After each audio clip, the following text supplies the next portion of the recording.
আমার ঘর ভাঙলি কেন? আমি যাবো না বাড়ি, তুই যা। এই শেফালি চল পানি লিয়ে আই।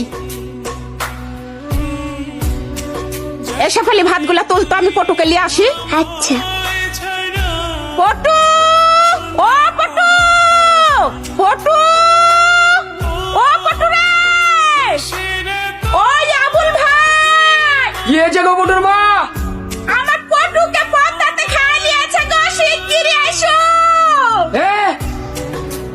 এই গ্রামবাসী কে কোথায় আছো? এদিকে আসো, পটু খাই নিয়েছে পদ্মাতে।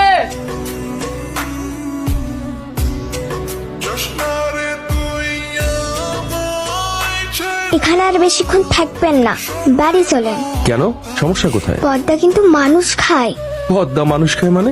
হ্যাঁ স্যার, কদিন আগে এই পদ্মা আমার ছোট ভাইকে গিলা খাইছে। কিভাবে? আমরা ওইখানে খেলছিলাম আর পটু বালু দিয়া ঘর বানাচ্ছিল। পটুকে? আমার ছোট ভাই স্যার। মা ইসা বলল বাড়ি যাওয়ার লাগে। আমি মায়ের সাথে বাড়ি গেলাম আর পটু রাগ কইরা থাইকে গেল। একটু পর মা এসে দেখছে পটু নাই। আমার ভাইকে পদ্মা খাই লিয়েছে স্যার। আচ্ছা, তোমরা এই কুসংস্কার কোথায় পেয়েছো? এগুলো আমাদের কথা না স্যার, গ্রামবাসী সবাই বলে। আমার মনে হয় এর মধ্যে কোনো একটা ঝামেলা আছে। আমাদের গ্রামবাসীর সাথে কথা বলতে হবে। আচ্ছা চলো সবাই যাই, বাচ্চারা আসো। মা এবার আমাকে স্যান্ডেল কিনে দিবি? সবারই স্যান্ডেল আছে, শুধু আমার নাই। দিবহানি, সত্যি বল দিবি? বললাম তো দিবহানি। বাড়ির চল পটু, জ্বালিস না।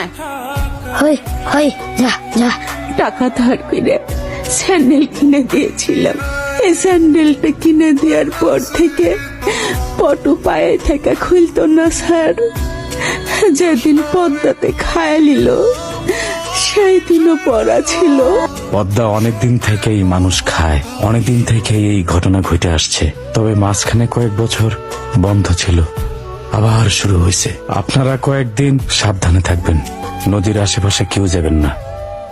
হ্যালো মা, বলো কেমন আছো? তোর বাবার শরীরটা একটু খারাপ। কি বলো? আমি কি তাহলে চলে আসবো? না না, আসার মতো পরিস্থিতি হলে আমি তোকে বলবো। আচ্ছা মা, বাবার দিকে খেয়াল রেখো। তোকে না কত করে বলছি, গ্রামে নতুন মেহমান আসছে, এখন পারবো না।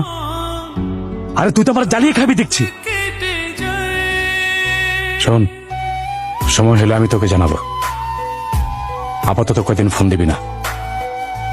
আর রাখ, ওই চল যেতে যেতে খাই। বস টেনশন লিয়েন না, পেয়ে গেছি। হ্যাঁ তাড়াতাড়ি আয় বেটা। শোন, দেখিস কারো নজরে যেন না